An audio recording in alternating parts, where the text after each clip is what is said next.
myself in a hotel room smoking crack for days on end. And man, I lived in an $80 million home. Underneath it, that was the Monroe 45 Bridge. And I'm recovered, which means very simply that I do not suffer from the symptoms of the disease of alcoholism anymore. That hey man, let's just go smoke a 20, or hey man, let's go have a couple beers, or this one, see if you know this one. That hey man, fuck it, we'll just start again tomorrow. That does not exist for me anymore. I've not had a drink, drug, pill fix, taken a hit off a joint, cracked open a nice cold bushwhacker tall can, shot of tequila. Have not been on the business end of a crack pipe since February 6th of 2012. And that is not to say, hey, look at me, I've been sober 6 years and something. That is to say this very simply, that if a dirtbag, rotten, crackhead, cancer on society motherfucker like me can not only get sober, but be happy about it, then I promise you it's possible for you. If you don't get anything else from this group, there are two things that I want to make very clear. If you've heard me talk before, you probably know what those are, but I'm going to say them anyway because, well, man, they were very important for me. And one is that there's only one thing standing in the way of your peace, your freedom, your recovery, your sobriety, and your happiness. One thing standing in the way of that, and that is you. That's it. Nothing else standing in your way. Two is that, if you are like me, if you are alcoholic like me, which just means this, once I started drinking, I could not stop. Once I started doing whatever it was, I could not stop, right? And couple that with no matter how bad I wanted to start, didn't want to start, no matter what reason, man, I was talking to a guy today, a friend of mine, and when I got involved in recovery almost 11 years ago, I thought about this guy. You guys presented, these guys back here, presented this program of recovery to me. They gave me this big book, and I started reading it, and I went, oh my God, and I started reading about the disease of alcoholism, and oh man, I thought about this guy, because he and I, we used to go to the store, and I would come out with two Bush-like tall boys, two tasty bushwhacker tall cans, and I would hand him one, right? There were those nifty little paper bags, paper sacks. And I'd hand him one, and I'd look over at it, and I'd go, dude, are you ready? And he was like, yeah, I'm ready. And we'd crack them open, and it wasn't, hey, are you ready to enjoy this nice, delicious bushwhacker tall can? It was, the truth is that, are you ready for the next 3 or 4 or 5 days of fucking just torture, terror, and just who knows where the fuck we're going to end up. Debauchery and mountains of cocaine and playing every last card and burning every last bridge and doing whatever he could to get more money from you. Are you ready for that? Because that's what the truth was. I thought about this guy and I talked to him today. He got his third DWI 2 weeks ago, something like that. Third DWI. Miraculously, they gave him 5 years probation. Contingent, see, you guys probably know all the lingo. Anybody know the jailhouse lingo, probation lingo? You know the term deferred? I know exactly what that means. 10-year deferred prison sentence. 5 years probation, right? 10 years hanging over his head. 2 weeks ago or something. If you fail a piss test, you will go to fucking prison for 10 years, right? He called me 2 days ago and said he fucked up already. If you have that, because I have that. I could not get started no matter how great the necessity of the week. Mr. Van Griff, if you fail a piss test, you will go directly to state jail. Do not pass go. Do not collect $200. And I'm like, I swore to myself, man, I need this probation. That'll help me stay sober. That'll give me motivation to stay sober. Never even showed up to probation because I knew I couldn't pass a piss test. If you have that alcoholism like I have, one of two things will be the most important thing in your life. One is going to be the drink and the drug. And the other one, and I prefer this one, God and recovery. One of those two things, your God and recovery will be the most important thing in your life, or the drink and the drug will be the most important thing in your life. If you are like me. Get it? Man, who's new? I see a couple new faces. What's your name, man? Pete? Good to meet you, bud. Where you from? Cool. Man, good to meet you. Who else? Anybody else? What's your name, buddy? Jose. Anda, Jose. How we doing, buddy? Good, man. What brings you here? Good to the day, Pete? Gotcha. You new also? Did we meet? Good to meet you, man. Where you from? Sealy. Gotcha. Way out west, huh? Cool. What brings you, man? Gotcha. Okay, you ever tried to stop? Man, you ever successful? Has anybody in here ever been successful stopping? Yeah, me neither, but I haven't. Dude, I don't know. I'm gonna see if you guys can understand this. I don't know how to stay sober. I couldn't pull that off. But I made God in recovery. I made the steps of Alcoholics Anonymous the most important thing in my life. And I screw up sometimes, man. But I haven't had to struggle with drink or drug in quite a while. All day today, all day yesterday, and for a couple thousand yesterdays in front of that. That's pretty amazing stuff, man. God, you can stay sober. Man, see, last week we talked about steps 8 and 9, didn't we? Man, you guys that are new, I want you guys to know this. This isn't my group, this is y'all's. If y'all want to call bullshit at any time, please do, speak up. If you have any questions, man, let me know. You know, I try my best to answer them. Man, they just let me come over here every Tuesday for a few years now and talk about things. But man, this is not, what I'm not going to give you is some big fucking pep rally for recovery. You know, come on, we can get sober. Because that didn't work for me. You know, I'm not here trying to make you do anything.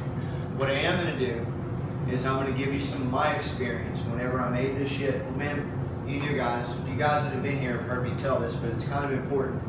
I started coming around here 2007. I bounced in and out for 2 years. Came running back. I got sober for about 2 years. I made this really important. Then I let some things slack, man. I did some things the book told me not to, and I ended up on the business end of a crack pipe again.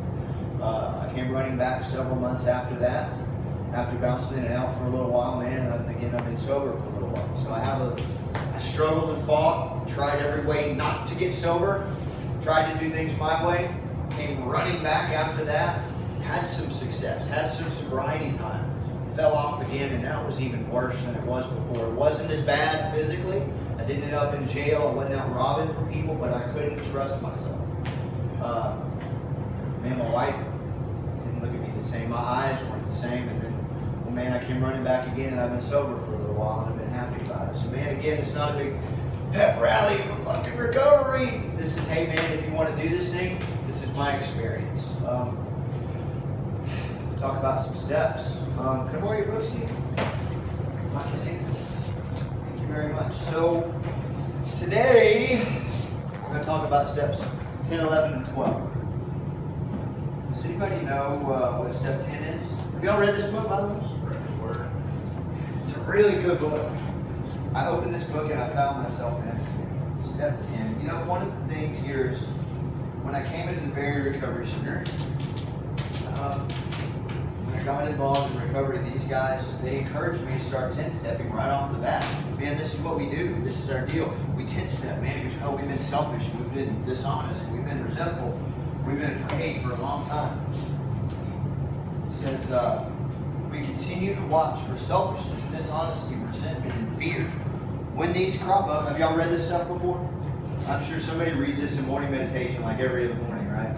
So we get it, right? So, okay, I need to watch for selfishness, dishonesty, resentment, and fear. Okay, what that looks like is, man, I don't know about you guys, but it was really hard for me to tell the truth. You know, when I was not sober, when I was using, and when I came into recovery, it was still really hard for me to tell the truth. So, man, I wanted you guys to think better of me. You know why? You know why that was, really? Because I wanted to think better of me.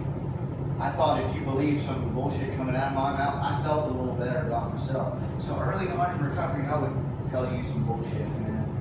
And then I'd go, man, y'all told me to 10-step, and I'd come running back, and the truth was, I'd go back to people and go, man, you know, earlier we were talking about, I heard somebody say it in a meeting the other day, and I loved it. He said, man, I saw Metallica 5 times. And they're like, yeah, the truth is that I got all their CDs, you know. I wanted to see them. But I'll tell you that kind of shit to make you think better of me. man, what the truth is here. It says, we continue to watch for selfishness, dishonesty, resentment, and fear. When these crop up, we ask God once to remove them. Everybody's heard this, right? We ask God at once to remove, okay, God, I just told Stephen a lie about something stupid. Why was I so dishonest there? Please take that away from me. I discussed with someone, Steve, I don't know why I told you that. I just wanted to probably think better of myself. But, man, I don't know, dude, it's all good. And I make amends if I've harmed somebody, right? So they tell us to do that right off the bat. And that's reasonably simple. You know, it takes some practice for sure. But what I want to talk about, what I want to start off with, is the paragraph above that. Man, when we really take a step 10, it says this thought brings us to step 10, which suggests we continue to take personal inventory. I don't know about you guys, but what I found out, anybody writing more stuff in here? A lot of y'all? Are y'all finding some interesting facts about your life out right now? Are you seeing some patterns? One was, well, I was very, what's up, buddy? One was that I was very selfish, right? Anybody finding that out? Very, very, very, very, very selfish. Me. What's up, man? Hey, very, very, very, very selfish. Two, we just talked about that one. Oh my God, I was very dishonest too. Anybody have a problem telling the truth? I did. Because I didn't want to see my truth in your eyes. Resentful. Did anybody resentful at some people? Right before, oh my God, that motherfucker and this motherfucker and fuck them and fucking. But even though that was my fault, they still shouldn't have acted that way. You know? And scared. Was anybody scared in here? Did anybody have some fear issues? You know what my biggest issue, what my biggest fear was? I talked about it already. Was seeing the truth about me in your eyes. I was scared of what people thought about me. My God, man. But that wasn't what I told you. What came out of my mouth was, man, I'm a bad motherfucker, this, no, yeah, but I did this and I did that. And I was one of those people that when I talked to you, I waited for you to stop talking or interject myself so that I could tell you about me. I wasn't there to listen. I wanted to hear more about me. So, if y'all hadn't figured this out yet, when you write a 4-step, the disease of alcoholism manifested is selfishness, dishonesty, resentment, and fear. That's the shit that blocked me off from God. Deep down inside every man, woman, and child is the fundamental idea of God. Right? Does anybody in here not believe in God? It's perfectly okay. Okay, see, when I came in here, I did not. I had this profound theory on why there could be no God. And really, it was just me wanting to hear you speak. I wanted you to hear me say it. But what I found out was that, man, there was God. It could be Jesus, Buddha, Allah, and it started out as an exit sign. It could be whatever you want it to be, man, but I found this power and it was inside me. And what blocked me off from it says this, deep down inside every man, woman, and child is the fundamental idea of God. Was anybody in here raised to be an asshole? Yeah? Man, that's acceptable. I mean, I wasn't. You know, did anybody in here when they were in 3rd grade and they did that little thing, what do you want to be when you grow up, right? Everybody did that, right? Did anyone say, I want to be a dopehead, crackhead, and I want to fuck people over and go to prison? Did anybody say that? I might have thought it, you know. I think it was about 14 when that became cool. Yeah, I'm going to be a bad motherfucker, you know. But I mean, really, we weren't inherently raised, taught. It went against my nature to fucking steal from you. It went against my nature to lie to you. I remember lying to my mom or lying to a friend, and I remember it didn't, yuck, it didn't feel right. You know what I mean? It's scary. I remember the purity of life, man. The purity of life before I put a bunch of drugs and alcohol. Deep down inside every man, woman, and child was the fundamental idea of God. What God looked like to me, man, was it being a good person, being a good dad and a good friend, and it meant the purity of life, and it meant helping people. You know, it didn't mean me going out and trying to get whatever and wrench whatever I could out of life and out of everybody around me. It didn't mean that.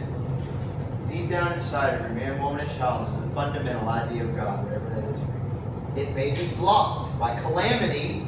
What's calamity? Anybody? Chaos, mayhem, destruction, and calamity. Me bouncing off everything, fucking people over and shit. Calamity. Pomp. What's pomp mean? That was my ego. arrogance, pomp, man. Dude, look at me. Hey, motherfucker. No, I'm not. No, I'm not. I am not. Calamity, pomp, and worship of other things. Car, job, money, women.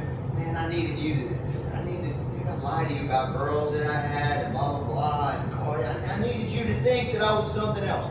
It may be blocked by calamity, pomp, and worship of other things.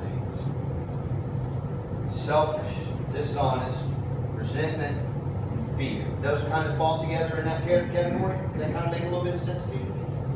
So when I wrote a 4-step, you guys are getting there, a lot of you guys. That's what it's about, by the way. We get out from underneath the things that block us. Then we make some amends and we're moving on. This thought brings us to step 10, which suggests we continue to take personal inventory. Continue, right? Get this meat and potatoes. And set right any new mistakes as we go along. We vigorously. Do we know what vigorously means? Thoroughly, with vigor, going at it, right? We vigorously commence this way of living as we clean up to the past. Here's some cool shit. We have entered the world of the Spirit. Our next function, do you guys know what function means? TV controller has a function. It's to change the channels and go to function. This is what you do. This is what, here you go, Mr. Alcoholic guy who could not stay sober, wants to follow millions and millions of people who not only got sober, you see the smile? It comes from a place in my heart that was inaccessible for a long, long time. It's sincere and I mean it. Man, I remember the first big laugh that was out of this house when I was moving it, and I laughed and I was like, oh my God, there's life in me again, right? Our next function is to grow in understanding and effectiveness. Okay, but wait a minute. Understanding what? How about this? How about understanding? Well, the next thing says, our next function is to grow in understanding and effectiveness. This is not an overnight matter. It should continue for a lifetime. Wait, so let me back up. That sounds like function. That means this is what you're supposed to do if you're following these steps, right? And I don't know about you guys, but I could not stop smoking crack and hurting people that I loved. Not just that loved me, because those were the easiest people to hurt, right? They kept dragging you in. But when I hurt people that I loved the most, I didn't want to do that anymore. And these guys are telling me how. So our next function is to grow in understanding what? How about this? How about how to 10-step? How about the next sentence? How about how to watch for selfishness? How to watch for dishonesty? How to watch for resentment? And how to watch for fear? How about in understanding the 12 or the 9 steps before that? How about understanding the big book a little bit better so I can have my hand out for the brand new guy? Oh, we're about to get to that too. How about effectiveness in me? I'm going to tell you guys a story about you guys. If you heard me talk before, I like stories because they're cool. And my sponsor actually, he's good at stories. I'll call him with some stuff and go, hey man, I got this. And I'll go, well, let me. And he'll tell me the story and sometimes I'll go, what the fuck did that mean? And then 10 minutes or 2 hours later, I'll go, oh, gotcha. God, he lets me figure it out. Man, I have a neighbor and we have a fence between our house and the fence had gotten a little older and it was falling down, and I actually went out there and propped it back up and stuff. And one day he comes over and see, man, here's something amazing. I was just talking to a few guys, is that I get to be involved in life today in ways that I had no clue, just didn't know existed before. I had went out that morning and I'm a professional disc golfer, and I'm a sponsorship and I have resources to help the community and foster the community. And a guy reached out to me. He says, hey man, we're going to run this kids day in the park deal. And we're going to have, between, 20 or 100, however many kids are going to come and show up. And can you help, And I said, dude, absolutely. Man, can you do a little clinic and talk to the, not only the kids. I go, dude, let's talk to the parents and let them know how great the community is and all this and get them involved too. And they're like, yeah. So I go out that morning, man, and I do this deal. I was actually injured at the time. And I have a sneaky suspicion that my neighbor, how this came out, is that I left the house that morning, my disc golf stuff, put my disc golf cart in my truck and left out and come home and I'm eating some donuts, on the computer, and there's a knock at the door. And it's my neighbor. And I can tell he had a couple. He goes, hey, well, I just wanted to let you know. See, we had talked about fixing the fence at some point, you know, and I said, man, yeah, we'll get to it, you know, cool. He didn't seem like he was in a big rush, but that morning, I noticed that his wife had saw me leaving on Sunday morning, and I said, you know, that fence between the house, I'm going to pay for it, and I'm going to face all the boards towards me. And I went, okay, cool, thanks, you know. I got no problem with it if you do. And I think he thought I was going to have a problem with it or something. And I went, okay, well, cool. So he barked at me about something else. And I go, man, well, you know what? Since you're doing that, truth is, I would have been pushing it for me to afford it at the time. You know, it's okay, if you want to do that, then, like, man, what I can do though, I walked outside with him. I said, man, I really want to put a really cool cap across there. And he said, okay, if you know, I'm going to replace my side and do that. And he barked at me a little bit more. And I go, man, but he goes, well, when are you going to do that? It took you 2 years to bring that crap on the side of your house to the front. And I went, well, and he barked at me. And I realized, oh, this dude's mad. So I went, and I said, man, well, you know, unfortunately, he already barked at me again and barked at me again. And I had to stop him. And I go, how? He called me a car salesman. You're just a fucking car salesman. And I stopped him and I said, how fucking dare you talk to me that way? If you want to know about me, first off, my wife, and if you guys know me, she has lupus, which is up and down, and it could be this and that. And when she first found out she had it, it was very taxing. We have a young son, and man, I'm pretty busy. You know, I work and I do a couple different things. I build stuff and I teach guys to be, you know, really involved in life, and I had a whole lot going, and I couldn't get to the fence. I said, man, well, you know, I've sponsored a lot of people. Spent a lot of time in recovery doing that. My wife has lupus, and I'm telling him, he's barking at me. What do you even, this is where it came from, what do you even do anyway? You throw frisbees for a living or something? And I go, actually, to tell you the truth, this is what I do.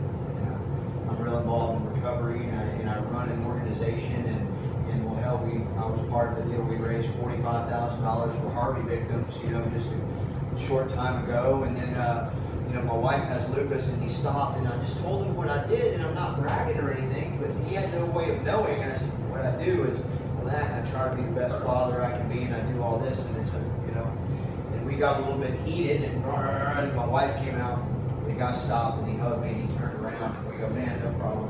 We walked inside, right? And I was walked inside, cool, calm, and collective a little bit, and I started thinking in my head, fuck that motherfucker, how dare he? Doesn't he know? And I, whoa. Hang on, and why am I resentful of this? Why does he have the power? I just ran this big, huge, I have to tell him too, man, I just had 80 kids out there holding up frisbees with their parents, was able to convey to some people, you know, how cool this community was. We just raised a bunch of money, whatever it was, you know, the deal. Why is this guy affecting me this way? Because I'm a little angry, and I stopped, and I said, God, am I resentful? Yeah. Am I scared? I'm scared of the way that he thinks. I'm scared that he doesn't know the truth about me. Why would that affect me?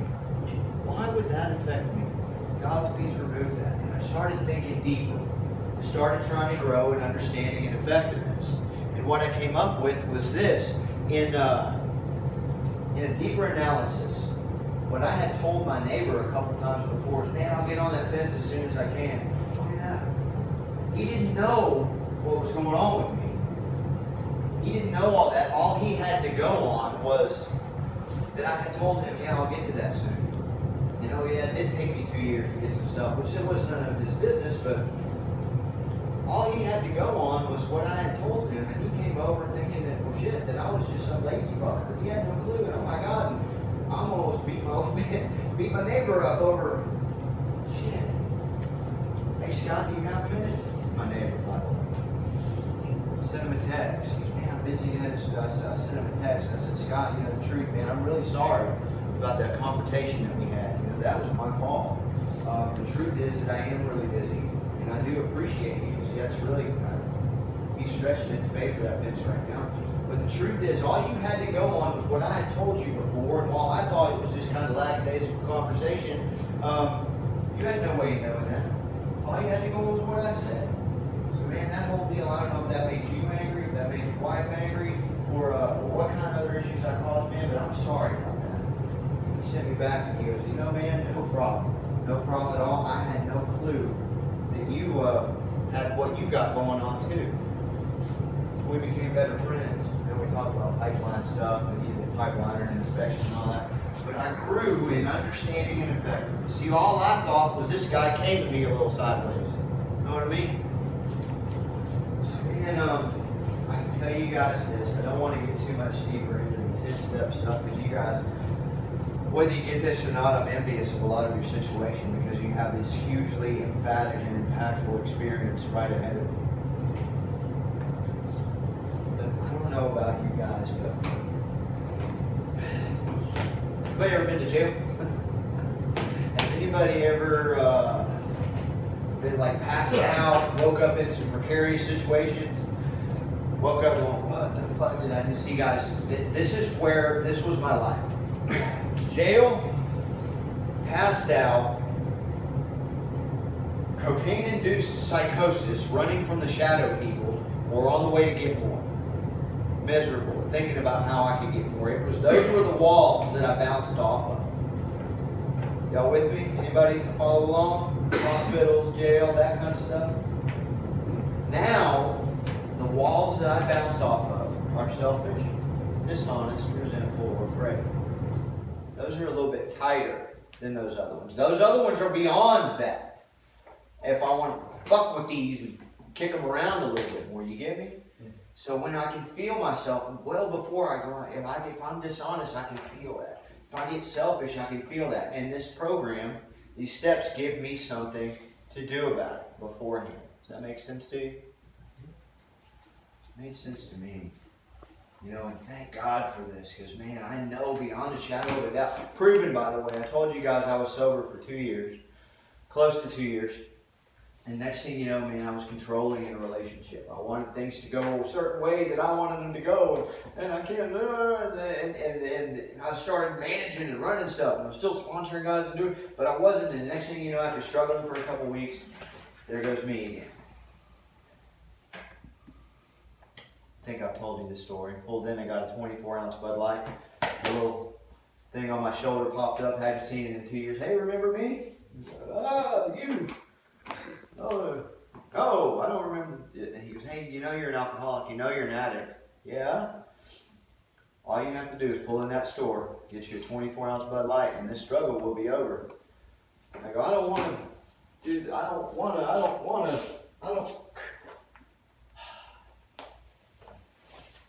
I drank half that beer before I pulled up to the dope house and poured the rest out and started poking holes in the can. You know what I mean? So, selfish design. I'd much rather bounce off of those walls, give me something to do before, because my truth, if you're like me, seen to happen a lot of times. Steve, happen a little bit? Any of us have been around a little while? That's kind of how it happens. So, how about this stuff too? We have ceased fighting anything or anyone, even alcohol. These are 10-step promises, by the way. For by this time, sanity will have returned.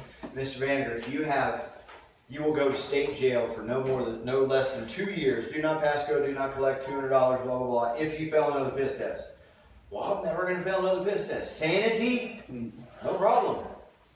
Don't have to worry about that. Same. Hey, Griff, you want to have a beer? No. Why? Because I'd like to make it home before Christmas. I'm allergic. I break out in handcuffs and orange jumpsuits and crack pipes and shit. Same thinking. I used to like to go to a restaurant and they had ice cold mugs and squeezed lime in the bottom and a bunch of salt, and they had like dollar Tecatis on Monday night, and those were tasty. They were fucking good. Ask me if I want one right now. Anyone? You want one? No. You know why? Because I like to make it home before Christmas. Because I can't just have one. That is sanity. That is sane thinking. Man, they were tasty. Like if every time you ate a strawberry, you punched your wife in the stomach, would you just not eat strawberries? Hey, you want a strawberry? Fuck no. No. And I don't mean literally you punched her in the stomach, but I promise you that's what it feels like when she finds out you did it again. You know what I mean? Just don't eat strawberries anymore. Really? Don't drink. How do you do that? Man, by this time sanity will have returned. We will seldom be interested in liquor. If tempted, we recoil from a hot flame. We react sanely and normally. And we will find this has happened automatically. We will see that a new attitude toward liquor has been given us without any thought or effort on our part. It just comes. That is the miracle of it. We are neither fighting it, nor are we avoiding temptation. When I sat in these chairs right here, and these guys came in and talked, and they said, I don't struggle with it anymore, I would go, yeah, but, that doesn't make sense to me. Do you know it's crazier for me today to think about picking up a fucking beer than it was when I was on the other end of it? Does that make sense to you? As crazy as it may sound to you, that we don't struggle with this thing. You struggle with this anymore? You? Back there struggle? Crazy, isn't it? Miracle. It just comes. We don't struggle. As crazy as that sounds, by something more insane than the stuff that I did when I was trying to get more, I don't struggle with it anymore. Crazy miracle, isn't it? So step 11. I don't have this big meditation thing. I don't sit in a room and I don't take 5 minutes every morning and sit and I don't stop. But what I do is, when I lay my head down at night, I start listening to God, a power that I denied before. I start listening and I start trying to grow in understanding and effectiveness. I start trying to think, how can I be a better? What have happened to me today? What happened that I can convey to somebody else that might help their recovery? See, what you do today? It's work. Cool. You can take me through the day, right? See, take me through the whole day.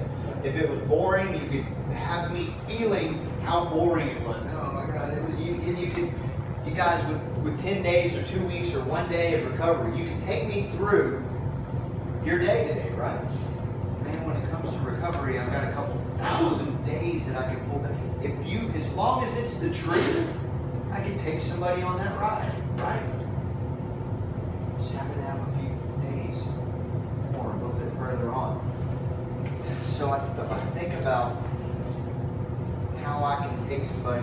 What was impactful for me in my recovery? What did I do? What huge happened to me that I could maybe help somebody else with? What did I not see? And then all of a sudden I could see that I could share with Steve or Al or whoever. And then I meditate and I try to hear that stuff. And sometimes God tells me, and sometimes He goes, go to sleep, Debbie. Sometimes, a lot of times, I drive a lot, and to me, and it's been Slayer lately, a lot of Slayer, a lot of the single soundtrack, me driving, and just some really good music. I listen to God. That's how I do it, man. But I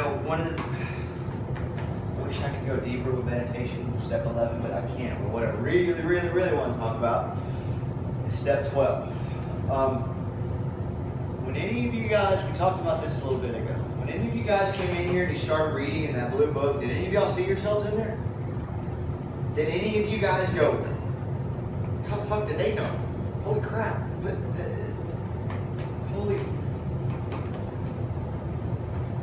came in here and a guy mentioned Telephone Road. He mentioned some hotels and he mentioned sleeping in a parking lot with a bottle of Mad Dog as a pillow. And I heard that. Holy shit, dude, I don't know. Counselors. Anybody ever seen a counselor? We talked about this before. Counselor, reading off of a book. Okay, how long have you felt this way? Blah, blah, blah, blah, blah. Mommy potty trained me backwards on the toilet when I was 3. Fucking blah, blah, blah. No. I don't care how many letters you had behind your name. I wasn't giving you a fair fucking shake unless you had walked in my shoes. When I come in here, when I heard these guys talk about lips burn up and running from the shadow people and shit, and two guys sitting in a parking lot of a stop and go with 2 beers going, are you ready? And then they pop one, and then for 3 days they're gone. I went, okay, I can listen to this because these guys have been there. Anybody with me? Did you trust them a little bit more? I certainly fuck did. And you weren't gonna, and you flunked probation too, and you, fuck, okay. We're uniquely qualified.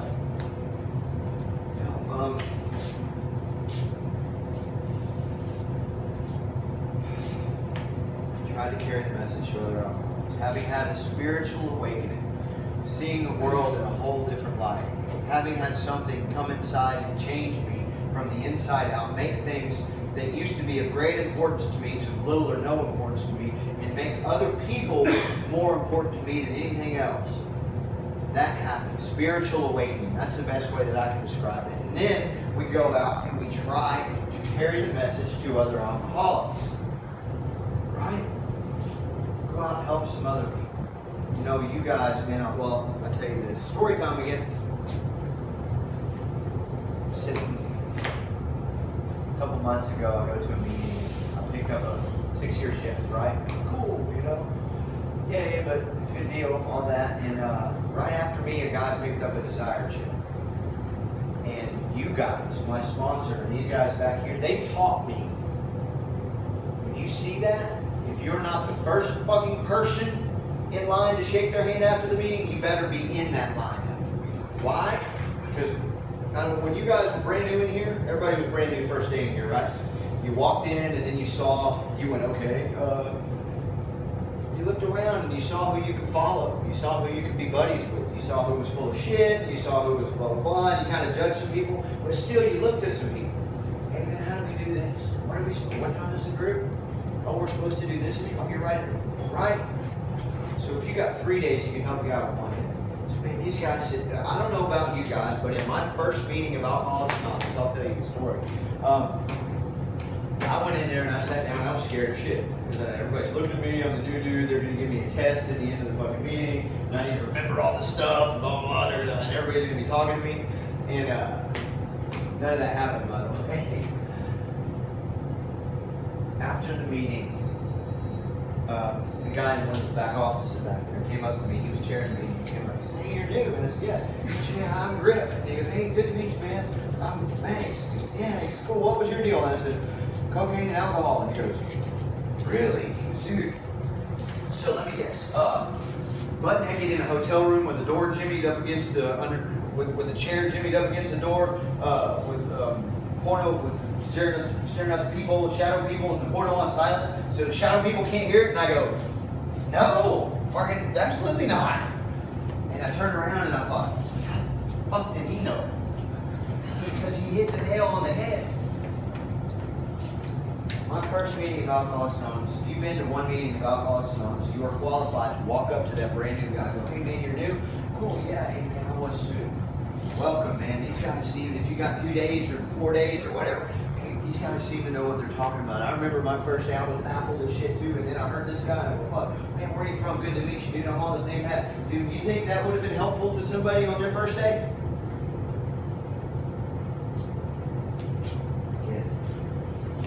Man, I'll tell you about this. I had some sober time. I met my wife in the rooms of Alcoholics Anonymous. And she and I went out to eat one day. And we left the restaurant. And she goes, hey, when I first got sober, first got involved, there was a meeting right over here that they used to go to. You want to go? She goes, they got a 6:30 and it was like 6:20 or something. I goes, absolutely, let's go, for sure. So we pull up to this meeting that I'd never been to before. Right, and we walk in, and at this meeting, it was at a little church annex, and they did things a little bit differently, and they prayed, and they read a little bit out of the Bible beforehand, cool. And then they got into an actual Alcoholics Anonymous meeting, worked steps out of the big book. They started talking, and people were sharing and doing these things. About halfway through, I'm going to share something, and I go, I'm about to, and this little voice up here goes, hey, hang on. And I learned by this time that voice, whatever you want to call it, I'll listen. And the next guy that shared, right after, my name is so-and-so, and I'm alcoholic, I guess. He says, I have a job at NASA, I have a beautiful wife, and I have a fantastic young son who's on the high school varsity football team, and blah, blah, blah, I have all this, he says, and my job is hanging by threads. If I bust another piss test, then I'm done there. My wife won't talk to me. I'm sleeping on my friend's couch, and if he finds out that I've done it one more time, I'm out of there too, and my son doesn't know what the fuck I would do with that. And right then when that happens, I look over at my wife, and I hand her the keys to my truck, and I say, babe, I'm going to be a few minutes after the meeting. She goes, I shared a little something about my experience after that, maybe my first meeting or whatever. The meeting's over, and I'm the first guy in line over there. He said, hey man, I heard what you said, and I get it. I said, dude, I admire that, because when my first meeting, I couldn't have said that, man. I was making stuff up, and I was scared to talk, you know, but man, what you said is, God, that was so admirable of you to tell the truth, man. It was here. What you just said was my truth too, and it's been a while since I've done that, and I don't struggle, and man, we worked these steps out of here and some things, and you know, I told him about the disease, and I told him about the allergy, and he goes, oh my God, wow, holy crap, how did you know? And I'm like, that's exactly what I thought too. That's exactly what I thought too when they told me. He was cool. I said, dude, here's my number. If you want to talk, let me know, man. You know, I had somebody take me through these steps, and he goes, cool. And the next day, I'm sitting home doing whatever, my phone rings, and I go, hello, it's Griffy. He goes, hey man, this is so-and-so, and I go, I look at my wife, and she goes, yeah. I go, man, hey, what's up, man? He goes, you know, I was thinking about this thing, and dude, I'm still baffled. How did you know all that? And I go, I know, right? He goes, man, you said something about a sponsor working some steps, and I need a sponsor. Will you help me? And I go, man, you bet. I mean, the sponsor? Yeah, you know, and all that. He goes, yeah, you know, that kind of good stuff. I'm like, yeah, cool. So, man, the next night I go back and I meet him at that same little meeting, you know, and we talk about some things. And I bring him a big book. They told me this, man, give him a big book. Or let him borrow yours. It says that in the big book, by the way. Doesn't it? Let him borrow yours. It says it in black letters written on the page. If you want to know how to work with others, by the way, where do you think you look? What chapter? Working with others. Man, they hide it from you, don't they? If you want to know more about alcoholism, you may want to look in the chapter titled More About Alcoholism. You want to know how it works? Where do we look? They saw us coming. So I go meet this guy, man, and I bring him a big book, and then all along we talk, and man, read this, and we talk about some things, and we talk more. And I go, okay, and then like 2 nights later, I meet him in another meeting over here, right? And man, we say a little prayer, and I bring him a notebook, and he writes a little bit in the notebook, you know, and I tell him, we say a 3rd step prayer. This is your inventory, and he writes it, right? I said, when you're done here, call me, and I'll show you what's next. He goes, okay, cool. And like 2 or 3 days later, or however long it took him, I get a phone call. Hello, hey, what's up, man? Dude, what's next? I'm done. And I go, yeah, cool. By the way, that is the most awesome thing a sponsor can hear from a sponsee is what's next. Hey, man, I did what you asked. What's next? So I meet him again, and we meet at Starbucks, or we meet at McDonald's or something, and we show him what's next, and this and that. And next thing you know, he's done his sex inventory, find out some other things. He goes, man, I'm done with that. What's next? I go, dude, okay, meet me at the Berry Club. And just so you guys know, at the Berry Club, right outside the back door, right next to the back door, the back meeting where you go to, there are 2 little rooms right there, and they are titled Sponsee Room A and Sponsee Room B, I believe. They are great places to do step work. I didn't know about those for a little while. If you ever need them, now you know. So I meet him at the Berry Club. We go sit in one of those little sponsee rooms for a couple hours, and we laugh and we cry and we do the same thing that my sponsor did with me. Wrote some stuff down and find out, oh my God, we're full of fear, man, and we can't stop. And we fist step, and we find out that, man, his biggest thing was he was scared to go bald. And I go, man, me too. And but that's going to make me lose everything else in my life. I'm scared of it. My God, and everything's gone anyway. We fist step and we move on, right? Next thing you know, he's making some amends and this and that. And we move on with the program. That's just what we do. Okay, I'm done with this. What's next? Cool. And man, it goes down the line. It's kind of the natural progression of things is that whenever you take a guy through the steps, he starts moving forward, and through the months, you talk a little less and less, you're doing it, you call and check in. Calling and checking in with your sponsor, just say, hey man, things are good. It's fantastic, by the way. He call me sometimes and go, man, this lady at work, and I go, damn, those people that don't act the way we want them to, and I go, thank you. And some time goes by and the phone rings one day. It's him. I answer the phone, and he goes, hey man, what's up, buddy? And he goes, man, tomorrow night, I'm picking up a 1-year chip. And I was hoping that you might come up to the meeting and maybe have a couple good things to say about me. And I said, look at my wife. I said, yeah. I can't use my 1-year chip tomorrow. He asked me to say something. She said, yeah. I said, you bet I'll be there. year later, I drive up to a meeting that I had no clue existed 1 year prior. Right? No clue existed. I walk into this meeting, and this woman comes to me. She says, "You're Mr. Griffey?" And I say, "Yes, ma'am." And she goes to me, "I'm so-and-so's wife," and blah, blah, blah. And I've heard so much. I feel like I know her because I've heard so much about her, and blah, blah, blah. And oh my God, and this young man, this kid, wearing his varsity football jersey, now Texas State 5A championship. Texas State 5A varsity football champions, right? Wearing his jersey. He says, "You're Mr. Griffey?" I said, "Yes, sir. Yes, young man, I am." And he goes, "Sir, I just wanted to say thank you for what you did for my dad."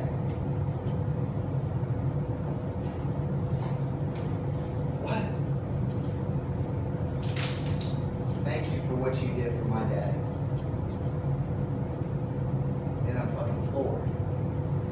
Remember a few minutes ago I told you guys I was Robert Stewart, dirtbag, under a bridge kind of dude, couldn't keep a crack pipe out of his mouth? This young man who I didn't know 365 days before that, just by doing what you guys asked me, what you guys showed me how to do, this stuff happens to me. This young man says,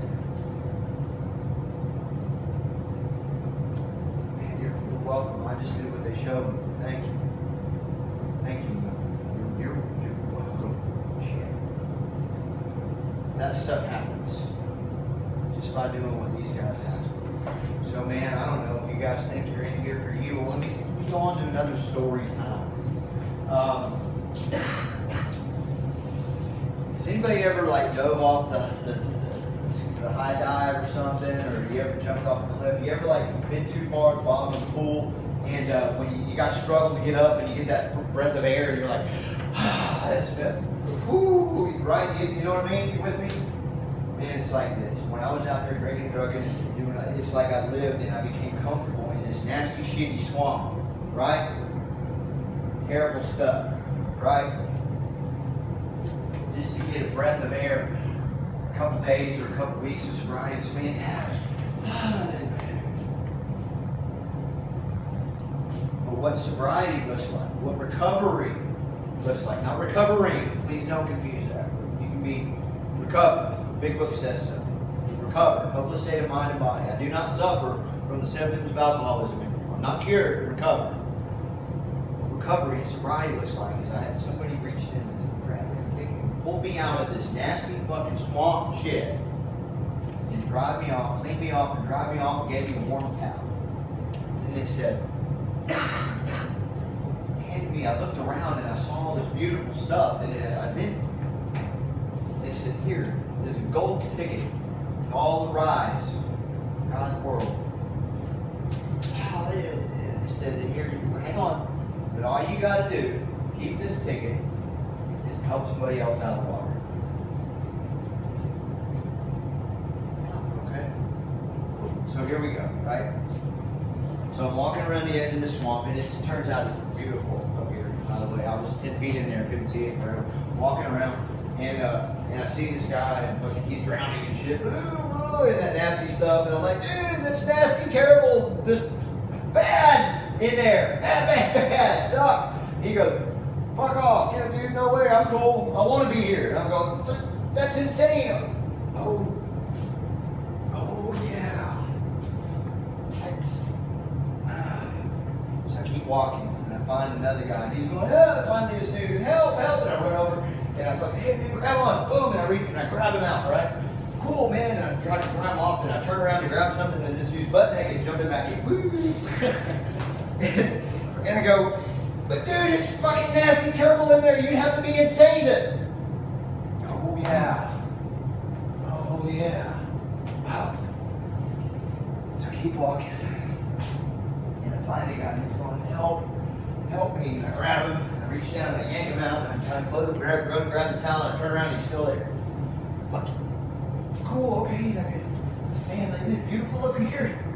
We were right there the whole fucking time, and it's beautiful right here. We couldn't fucking see it for towel him off, and I go, "Here's your ticket, man, and all you gotta do is help somebody else out of the water." And he goes, "Fuck, okay, so here we go." Passing around, and I bumped into him, and he goes, "Dude, I I keep finding these guys, some of them I'm like, dude, you're crazy for being in there. I go, I know. And he goes, they don't want help. I go, I know. And this other guy, I grab him out. And the next thing you know, he's butt naked jumping back in. They go, I know. And he goes, fuck, I can't get him to stay. And I go, yeah, but you did. He goes, oh yeah, I did too. I bump into my sponsor when I'm doing the same shit too. You know what I'm saying? And you know what turns out, and this is no joke, the most beautiful ride of them all was helping somebody else out of the water, out of the nasty shit bunk. Turns out that's the golden ticket in itself. You know what I mean, Bub? I don't know, man. There's something to it. There's something to this thing. It took a dirtbag motherfucker like me and gave me hope, made me capable of helping some people. All I've done, if you haven't caught on to this, was tried to grow a little bit every day. Try to be a better person. Kept my eye one foot on the path and then one foot in front of the other. Feet on the path every day. And I'll fuck up sometimes, but I don't know. I ended up here. Any questions? Thank you guys for listening. Appreciate it.